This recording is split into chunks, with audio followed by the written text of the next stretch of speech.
Okay, we could get started if everyone is ready. Alrighty, I'm going to share my screen. Okay.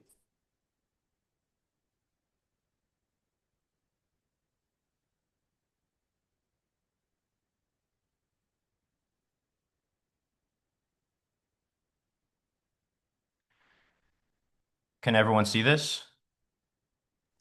Yeah. All right. Well, good morning, everyone. Marco here. Today, I'm excited to give a brief talk about financial wellness for residents and new attendings. As a prelude, I gotta say I was a little shocked when I learned that I would be giving a grand rounds presentation this early on in my residency training. Certainly not an opportunity that's commonly available to interns. Um, Think about where I am at right now, still in the general surgery phase of my training, and particularly the last 2 months, I've been on my trauma and SICU rotations, with not much exposure to urology, not taking urology call, not too much bandwidth to study outside of the AUA core curriculum. So I figured I'd be putting myself at quite a significant disadvantage if I were to choose a state-of-the-art urology topic to present to y'all. Instead, I thought a little bit about where I'm at in life right now. I spent the past few years moving around quite a bit in dogged pursuit of my career goals. I went to medical school in Cleveland, did a research here in Miami in between that time, landed in Houston where I did my general surgery prelim year. That was also a year, and now finally I'm here in Jacksonville, and I have a full 5 years ahead of me to identify useful habits and systems that will propel me into my future urology practice. And a big part of that for me in the past few weeks, the past few months, would be just becoming more financially literate. So these slides are an attempt to summarize the research I've done and share with y'all. I will say it is worth noting that I'm the only resident in this program with no spouse and no children. And as such, I may be less familiar with certain topics such as saving for children's future, uh, home ownership, down payments on houses, all that. And as such, I hope that the subject matter in these slides can serve as jumping off points for further discussion rather than final gold standard advice. And I welcome any comments or interjections from the audience at any point during this presentation. So without further ado, let's get started.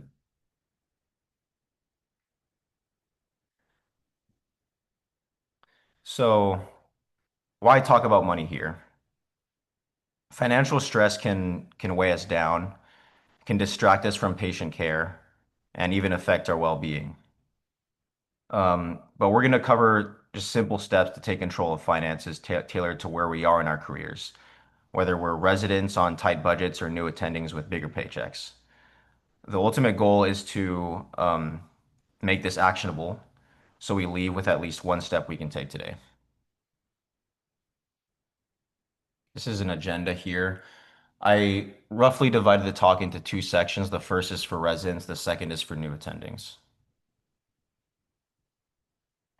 So, as residents, our main job obviously is to master the practice of urology, not to get rich. But a simple financial plan lets us focus on patients without money worries. You could think of it like small steps now, like saving a little or managing loans, are like planting seeds for a secure future. These habits can compound over long medical careers. Um, so, starting with the basics, an emergency fund. This is cash we set aside for unexpected expenses, like a car repair or a sudden trip. One could start with anywhere from $1,000 to $5,000 in a high yield savings account, which earns a bit more interest than a regular account. Over time, we can build it to cover 1 month of our living expenses, and by the end of residency, aim for 3 to 6 months. Now, this objective is decisively less urgent for residents, according to financial planners who are experts in this space. Because as residents, our jobs and income are stable. and we likely have a lot of student loan debt to tackle. Plus, there is a trick we'll talk about later, the Roth IRA that can act as a backup emergency fund. For now, we can aim for 1,000 to 5,000 to start. So next, we'll talk about student loans, a big reality for some of us. After graduation, we should consolidate our federal loans to simplify payments and qualify for forgiveness programs.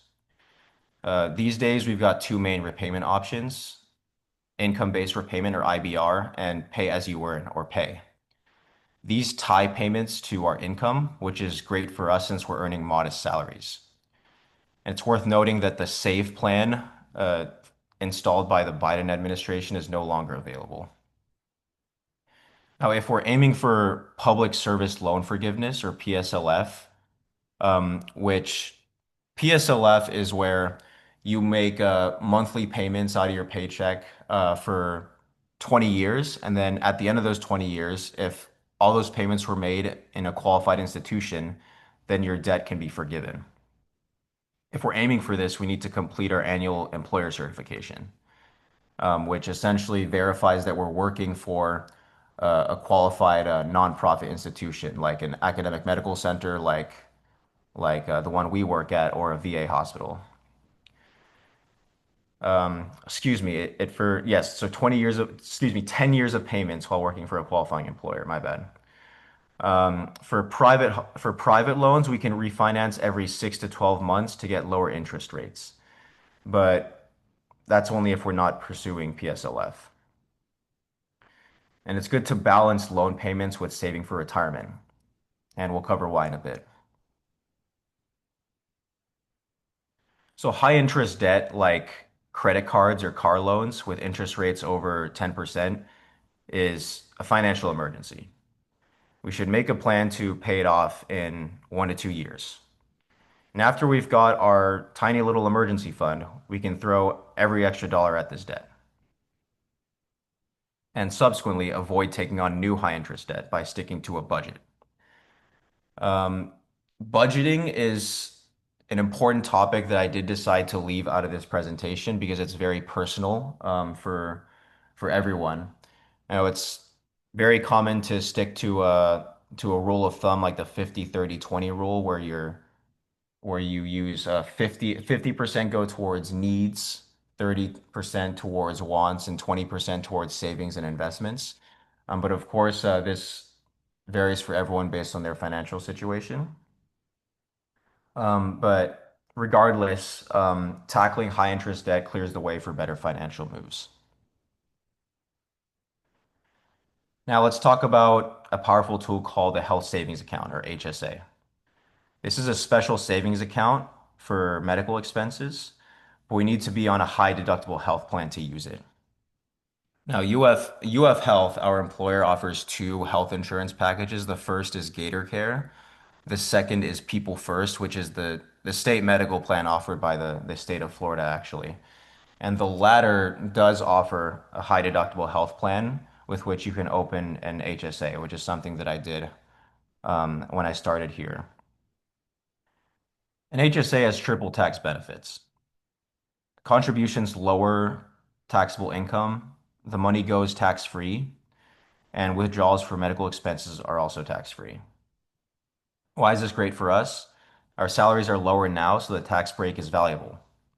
Plus, any money we don't spend rolls over forever and can be invested like a retirement account after age 65.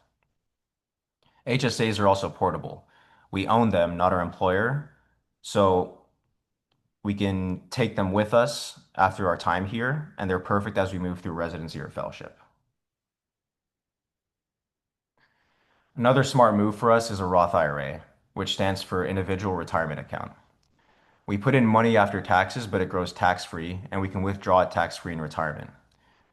We can usually contribute because our income is often below the 2025 limit, 160,000 for singles. But this phases out often when we earn more as attendings.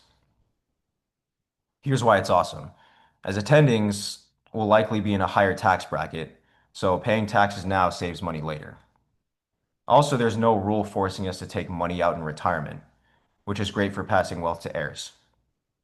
And as a bonus, we can withdraw our contributions, not the earnings, anytime without penalty. So although it's not advisable to do so, it doubles as an emergency fund. So next, let's talk about the 403(b), a retirement plan for nonprofit employees, like us at places like UF Health Jacksonville. It's similar to a 401(k). We can contribute up to 23,500 in 2025, and if we're over 50, we can add more. Now, with our employer, there's unfortunately no employer match, but it's still a great tool. The contributions lower our taxable income, so we keep more of our paycheck now. The money grows tax-free until we retire, letting it compound over our careers. And 403 options often do offer a Roth option. And it does here. You can make it either traditional or Roth contributions here, which is worth considering if we expect higher taxes later. And as a final point to all these different investment accounts I just discussed, I think a key habit or behavior is to automate investments and savings every month.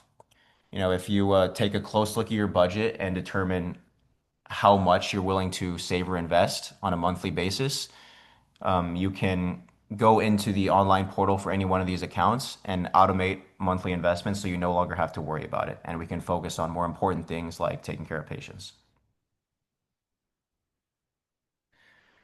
Now, this is currently what I've been researching, and I know this slide is a little scant, but at any rate, it's good to think about insurance. It's a safety net. Um, Many argue that disability insurance is a must for doctors, and that it's useful to looking at purchasing this while in residency when rates are lower. It protects our income if we can't work due to injury or illness. Um, I want to look into group plans through our residency program for lower rates. I wanted to ask the benefits office about that. Life insurance is only needed if we have dependents like a spouse or kids. And oftentimes people go for term life insurance.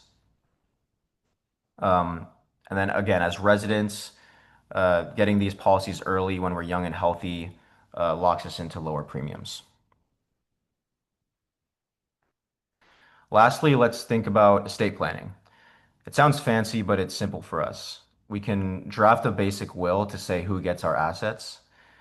We can set up a financial and healthcare power of attorney to name someone to make decisions if we're unable to. If we have children, we should choose a guardian for them. There are low-cost online services available to get this done, and it's about peace of mind, especially with our busy schedules. So now we're going to shift to new attendings. Income has just jumped, but responsibilities as well. As new attendings, the first step, and this is pretty much gold standard advice at this point in the financial planning space for physicians. Um, the first step is to live like, quote unquote, live like a resident for the first 2 to 5 years. New attendings can keep their budget modest to free up money for big goals, like tackling high interest debt, like credit cards over 10% within 1 to 2 years, building the emergency fund to cover 3 to 6 months of expenses in a high yield savings or money market account, and also contributing more aggressively towards retirement. This is a chance to reset and align finances with their new career. White coat investor, uh, major player in this space, argues that the first 2 to 5 years of being an attending are the most important years in a physician's financial life to that end. So going back to student loans need a financial strategy or a final strategy for attendings. They must decide if they're pursuing PSLF, which requires work at a qualifying employer, like an academic medical hospital or VA hospital. They should look at their loan to income ratio. If loans are more than 1.5 times the income, PSLF is often advised as the best path forward. If they choose PSLF, they can often switch to the PAYE program for lower payments. Now, if PSLF isn't for them and their ratio is under 1.5, new attendings should refinance their loans to get a lower interest rate and aim to pay them off in 5 years.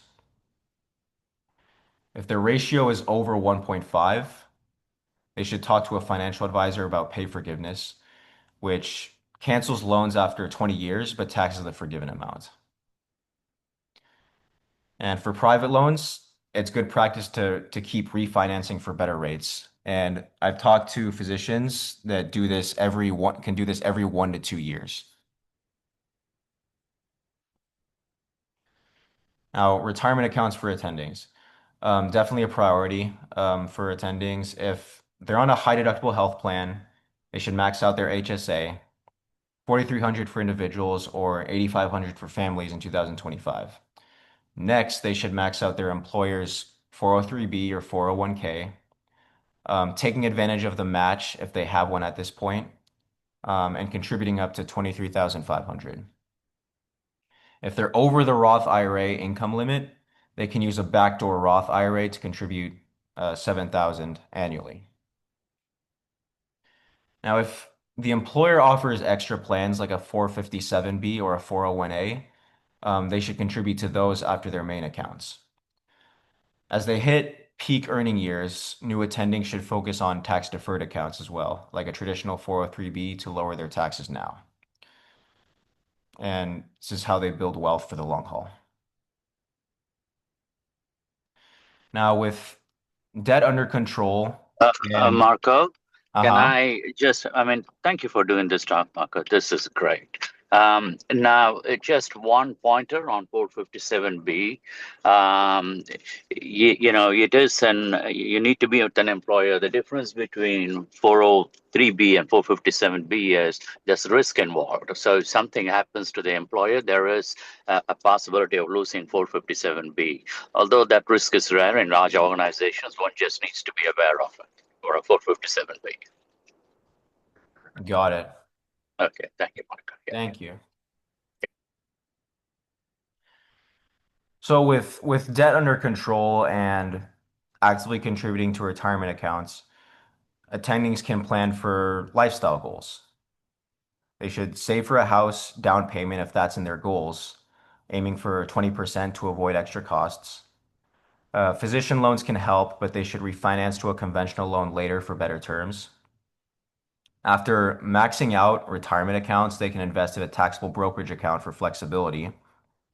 Um, and then they can turn towards paying off lower interest debt, like car loans that are under 5%, and consider paying off mortgage for financial freedom.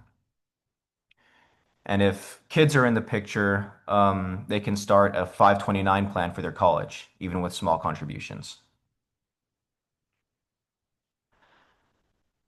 And as attendings, they need to upgrade their insurance as well. They should reassess disability and life insurance, given that their higher income needs a stronger protection. They should update their estate plan, revise their will, and consider a trust if their assets are growing. This protects their family and their wealth as their financial situation gets more complex. So, to wrap up, for us residents, let's focus on sound habits.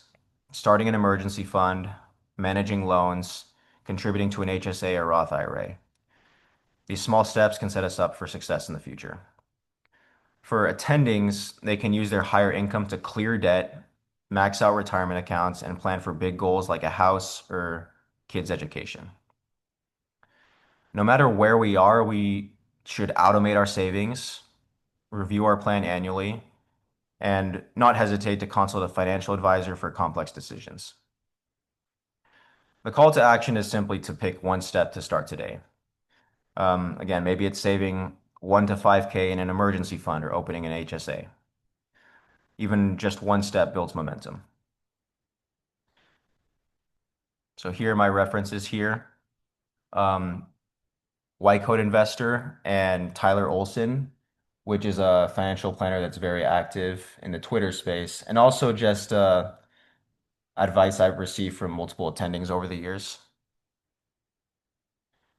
And thank you for your attention. I'm happy to answer any questions.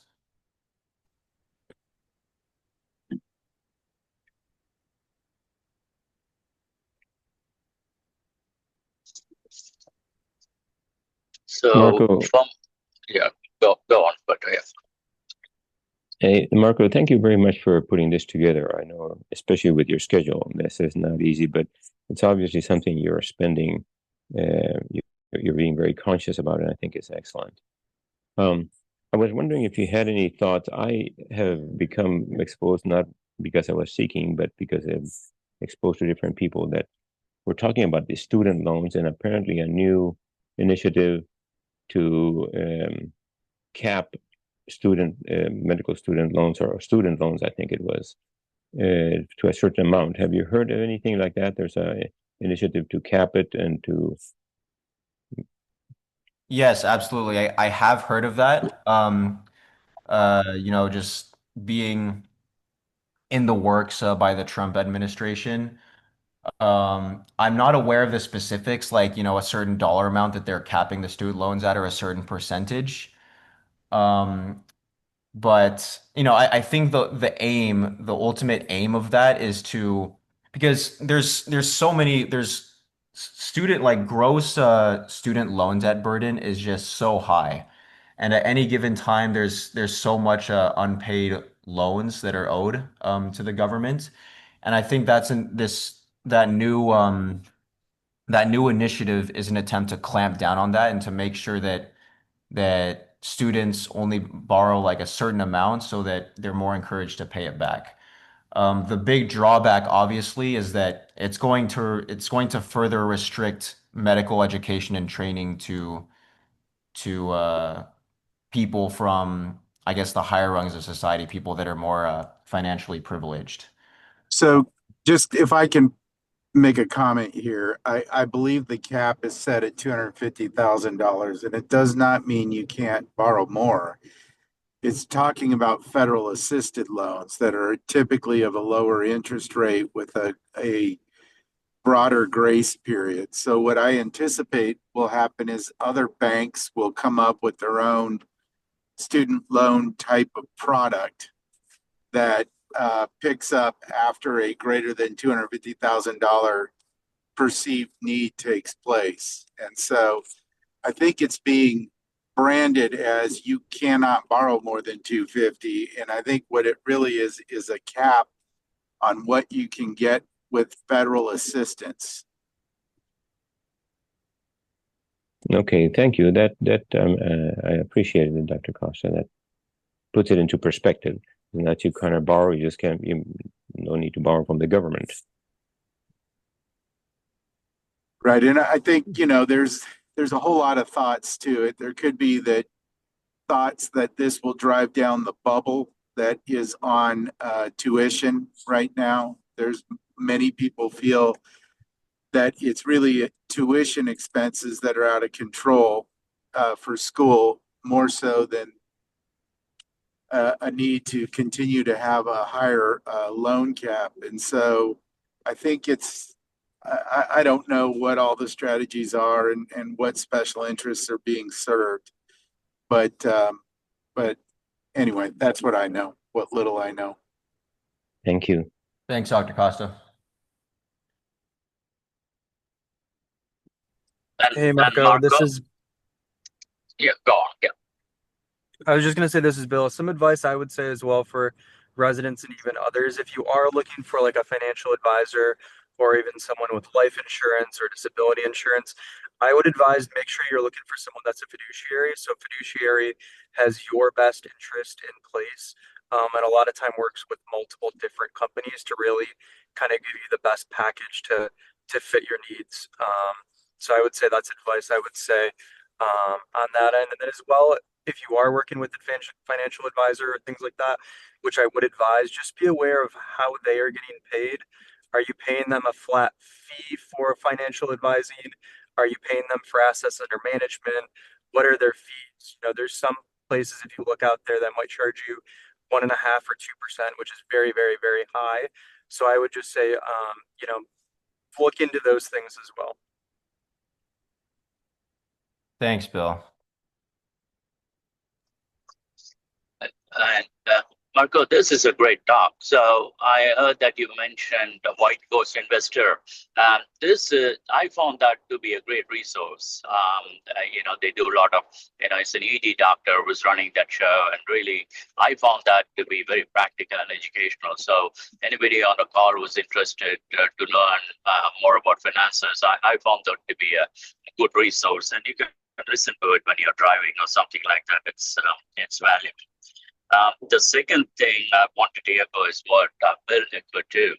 I made some financial mistakes in my career, and a lot of that is related to trust. And I think this is where I think each profession is different, and in our profession, trust is given. If I'm taking care of a patient, and nothing matters to me other than patient's interest, and that's a fiduciary responsibility. I don't think I ever looked at it and say, okay, this is good for me, let's do this. I don't think I even consider those kind of things, and most of us in our profession would not do that. The challenge with other professions is not always the same. I'm not faulting them for it. Everybody has to make a living, and so each profession incentivizes their professionals in a certain way. We just need to be smart about it. And I initially worked with a financial advisor who sold me on multiple products, which actually met my needs. But I realized as I was trying to work through those products, so it is getting pretty expensive. One is called the variable insurance, where it's the term insurance is where the premium we pay for a life insurance. It's the premium, and if you use it, you use it. Otherwise, you have nothing left. But the premium itself is very low. There's another one called variable life insurance, where you pay a premium. Part of the premium goes towards your life insurance, and part of them goes into an investment, and then you get a return on it. Initially, I thought that was a great product, but what I also realized was if we are asking third party to manage our money, then somebody has to pay for it, and we pay for it. So it's like hiring somebody to do a job rather than doing it yourself. And a lot of these now, with so many tools out there, I'm not really sure you just need some insight and some good discipline. Beyond that, I'm not sure we need a whole lot of advice. So I chose a financial planner who did not have fiduciary responsibility. And by the time I realized it, I did lose some money. But the greatest thing I gained was education. You can't trust everybody like we do in our own profession. Other professions are different. You have to be you have to demonstrate a healthy skepticism. Why is this person saying this, and why are they doing this, and whose interest do they have? And there are some investment companies who do market themselves as fiduciary, and I think that those are reasonable companies to work with. But just getting to know your financial advisor is always a good thing. Anyway, that's a lesson I've learned from it. And then the second thing I learned, having now lived my life for a few years, is little things on a daily basis make a big difference on a long term, and we can never underestimate the power of compounding. So you just put the money in there little, it grows in an exponential fashion, and it protects our financial future. Just developing good financial habits early on, like you said, Marco, is incredibly valuable. Marco, I'd like to salute you for talking about tax efficiency, because I think that gets overlooked a lot. And this is where, personally, I find financial advisors and tied in with your accountants or even tax lawyers that don't try to be an expert. I think you should be financially literate and know exactly what you want to do and accomplish. But I think you should not hesitate to call in somebody who does this every day for a living to assist you as a fiduciary, to assist you with this. And tax efficiency, as you guys grow in your earning, is just as important or more important as actually saving money. And so, so good job. There's another guy that's basic. He was an elementary school teacher, and his page on Instagram is called Call to Leap. And he gives just very basic advice and strategies in a really encouraging way. All of my kids are about the residence ages. And so I've sent all my kids this guy's link, and he's got a savings Excel spreadsheet, and it is really, really good basic habits that you've just reviewed today with high interest accounts and things like that, that I would recommend anybody on this page, in addition to the white coat thing, to look at this Call to Leap guy. And, you know, elementary school teachers are not known for their outrageous salaries. And he talks about basic living practices and investment strategies that are very sound and very effective. I'll certainly check that out. Thanks, Dr. Costa. And for the residents with children, I would advise to look into a childcare flexible spending account. It's a very good tax advantage. You can put about, I think the cap is 5,000 pre-tax dollars, and you can use it for stuff to pay for like childcare, nannies, etc. Um, just a thought. Thanks a lot, Mo. Yeah, it's definitely um, although I'm dating right now, it's something in the plans for me in the future. Like it's great to have to be a part of this team, where my senior residents not only have obviously more clinical experience, urology experience than me, but also just like life experience that I can consult when it's needed. Yeah, And this is I was just going to say, this is Bill again, real quick. I echo some of Dr. Costa's sentiments, that get a good CPA, but also have your CPA work with your advisor, because a lot of times the CPA is going to try to find you the best tax strategy for that year in particular, where also your wealth advisor, your financial advisor will say, you maybe want to pay a little bit more this year or the next 5 years or 10 years, because in the long run, it's going to save you $2 million in taxes. So that's where they look at tax strategy, even for in retirement as well, which a lot of CPAs don't work at. But I would agree. I mean, find a good CPA to help with taxes or a tax lawyer, like Dr. Costa said. It's going to be expensive, but you should be getting more back and more out of it than what you're paying. So, Bill, what is the difference between the CPA and the financial advisor with respect to like what they're contributing, like how they're helping you out? Yeah, so your CPA is going to help with your taxes like now, basically. So my CPA, we meet once or twice a year. They help both me with the taxes from that previous year or the year we're in, right? And they might say, oh, well, you want to contribute more to this, or can we use this tax strategy or loophole to do that? Which I think is good, right? You want to lower your taxes, what you're paying currently.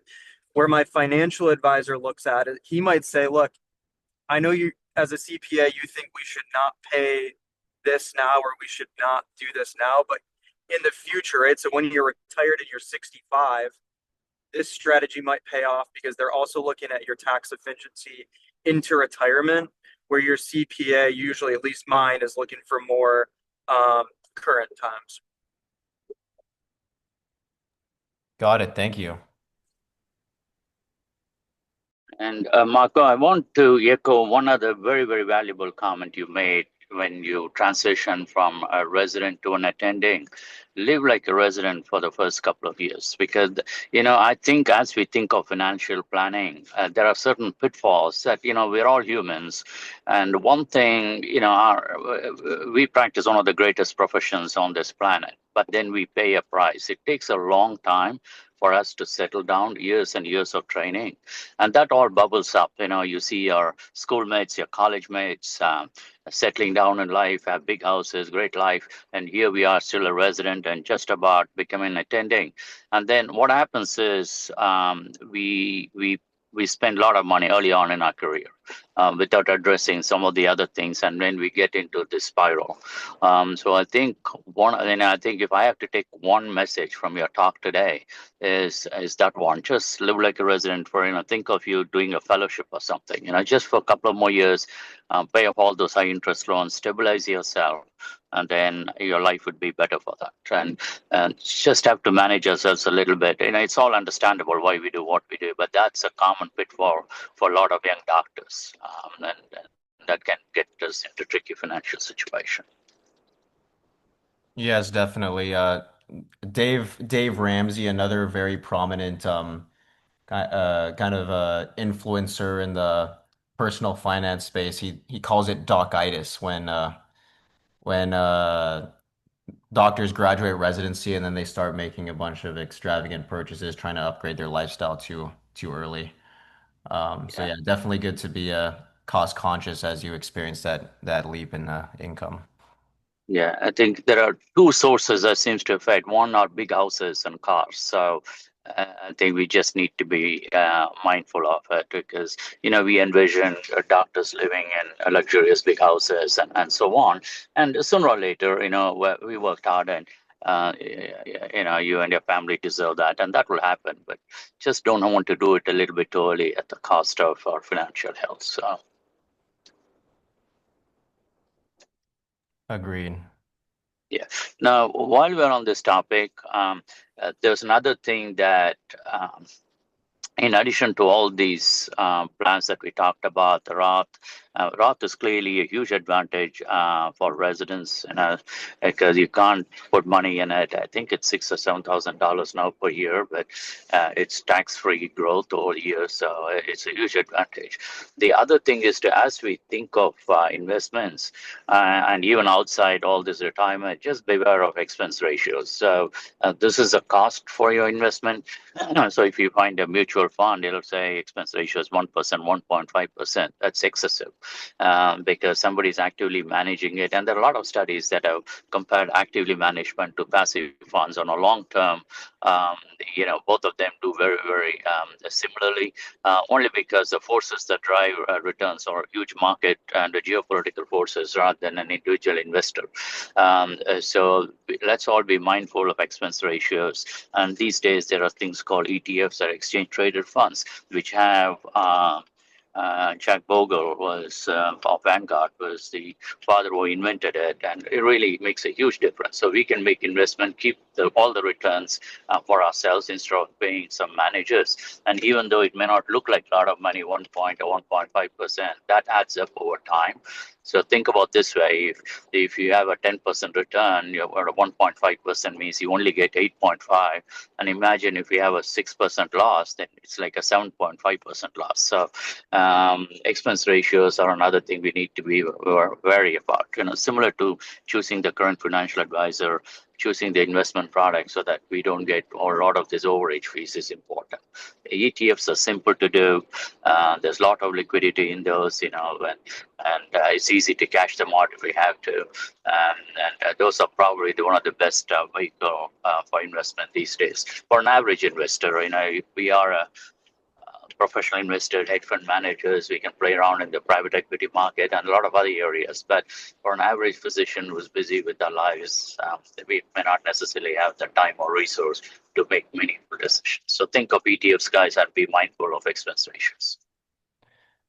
Yes, that's a great point, Dr. Balaji, and that's actually alongside budgeting. That's selecting investments and asset allocation was another topic that I decided to not cover in this talk.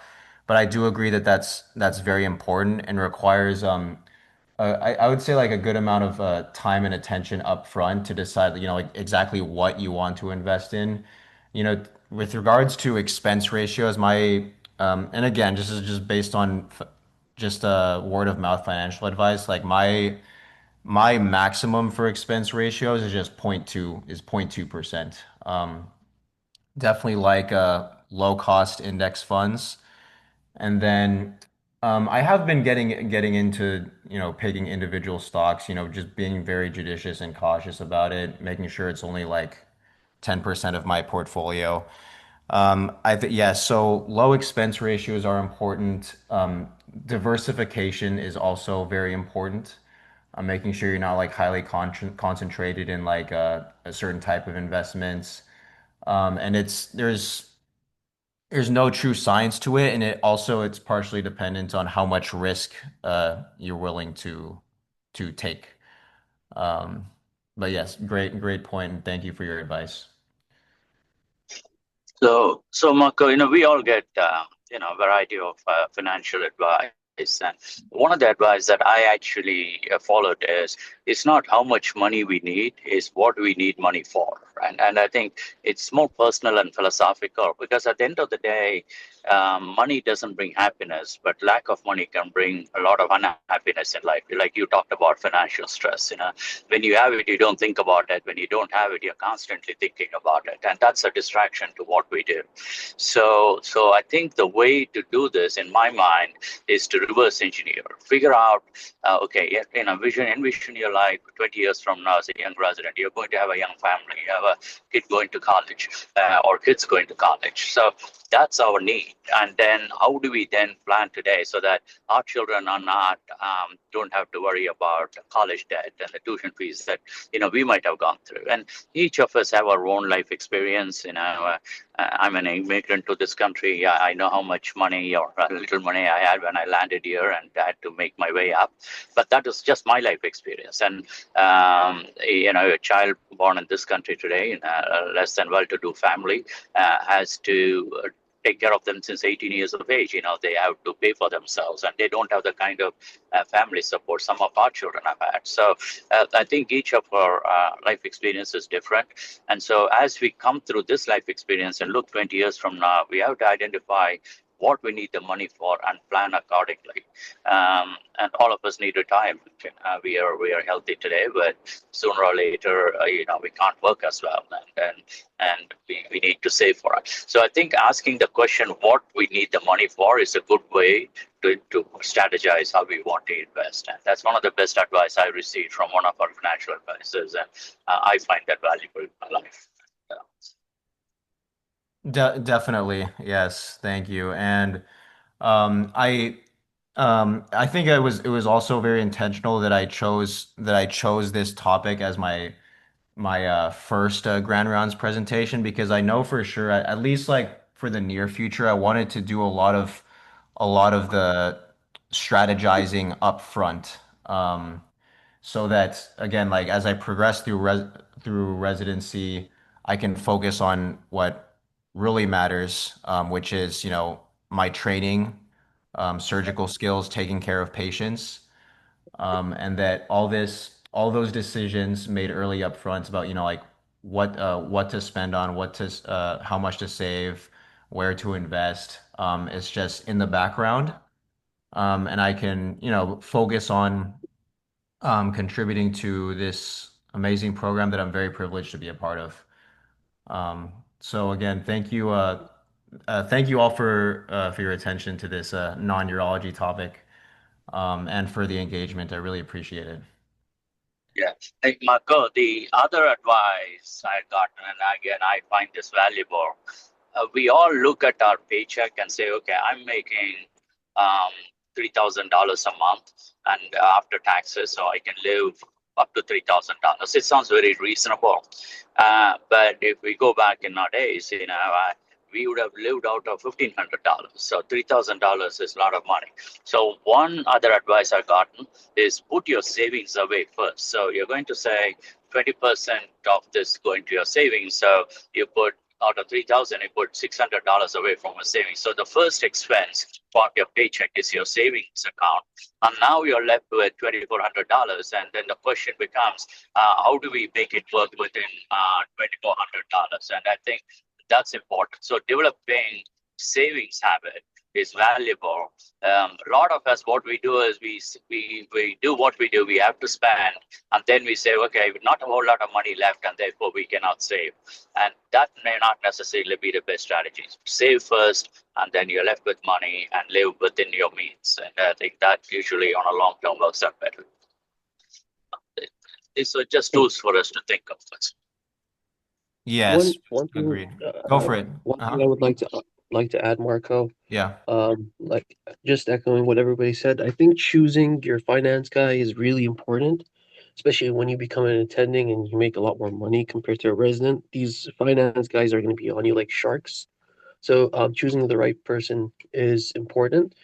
And they know what they're doing. They know what they know what to do. So I mean, I know things like Roth IRA are great, and these saving spending accounts are always great. But more than trying to save money is how can you make your money grow? So if you in the future, if you ever look into hedge funds, they're way more profitable in a sense compared to a Roth IRA, for example. And these are the ways you can grow your portfolio exponentially comparing to, like, how can I save on this tax bracket? How can I save a little bit more money here? Versus if you invest your money, and actually they do have better tax brackets or tax deductions because they know what they're doing. But just something to think about is how can I grow my money versus how can I save more money? Yes, good point. I gotta say, I haven't looked into hedge funds at all. So yeah, definitely another area that I could look into. Thanks, Mo. Yeah, I mean, similar to individual stocks, Marco. Um, I know a couple of attendings, our colleagues in the city, who really have made a lot of money by choosing three or four um, high value stocks, which are also pretty risky. Um, so, again, it's about diversification and risk tolerance. I think, um, we if it's our goal to make rapid money, then or rapid growth, then we have to be willing to take risk. What is rewarded is risk in this field, and so the greater our ability to take risks and tolerate risk, then there's a higher opportunity for greater return on long term. Again, as you guys think through this, you just need to strategize. Each of us have a different level of risk tolerance. Some of us just the risk itself ruins our sleep. If that's the case, then we should be taking too much risk. But not taking risk itself is not a great idea because then we miss out on growth. So it's a delicate balance. Yes, and that's another good point. And I think as residents, I mean this is perhaps more of an opinion, but I think as residents we can take on more risk than a lot of other people. Again, given that um, our jobs and incomes are relatively stable. There's always going to be um, sick patients to take care of and that need our help. And also, since we can't really increase our income with cash flow, since our income is set as well. So I do agree with being or increasing risk tolerance for sure. And part of that, Marco, are the mistakes that Dr. Balaji alluded to, as well as myself and probably all of us older faculty, is you still got to take some stabs at things and don't be know what your tolerance is for risk. Continue with the principles of constant nest egg savings. Regular habit of savings always wins, but also be speculative in a small area or a bigger area and look into things. Consider new things. Consider crypto and just see where it lies in your possibility, because you'll lose a few, you'll lose more than a few, and you'll hit on some too. So always keep an open mind. Yeah, and it's relevant to your point. Bitcoin hit an all-time high, but what, like 2 days ago? So yeah, it's worth looking into.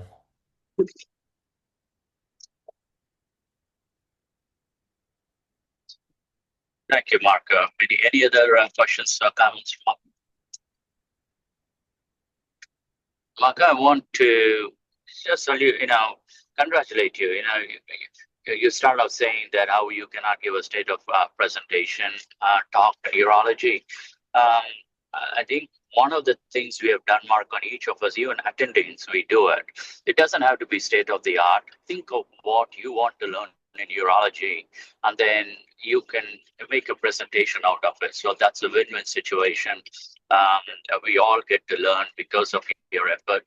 And what you did today is extraordinarily valuable and very timely just to get you started. So you did a great job. Thank you for doing this. Appreciate it. Yes, thank you very much for the opportunity to present, Dr. Balaji. And thank you for your words of advice and everyone else as well for their input. And I'm looking forward to working with y'all progressively more in the coming months. Nothing else then. Thank you guys. Have a great day.